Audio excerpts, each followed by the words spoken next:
Hörmətli izləyicilər, hər birinizi salamlayıram. Salam aleykum. Mən Adil Abdullayev, Biganə Qalma Xeyriyə Aksiyasının layihə rəhbəriyim. Toxunacağım mövzu dəyərlər məsələsi ilə bağlıdır. Bugün bir çoxları hesab edir ki, uğur, bank hesabındakı rəqəmlər, yüksək vəzifəyə və ya lüks həyatdır. Amma son günlər dünyada baş verən hadisələr, hamımıza məlum olan o səsküylü proseslər, yəni Epstein hadisələri bizə bir həqiqəti göstərdi. Mənəviyyatdan və dəyərlərdən məhrum mal-mülk, güc, qüvvət və intellekt insanı zirvəyə yox, uçuruma aparır. Əgər bu dəyərlər yoxdursa, insan həyatının mərkəzinə öz nəfsini qoyur və hər şeyi öz mənfəətini əldə etmək üçün qurban verməyə hazır olur.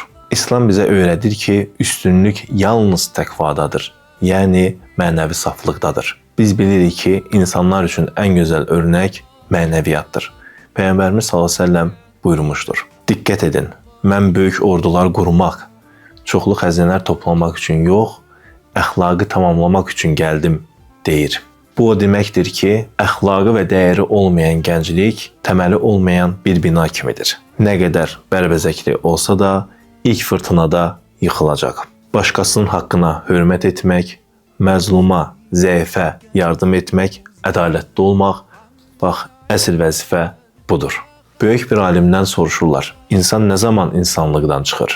Cavab verir, nə zaman ki o, başqasının acısını öz acısı kimi hiss etmir. Biganə qalma olaraq gənclərə tövsiyəmiz odur ki, oxuyun, karyera qurun, varlanın, amma ruhunuzu itirməyin.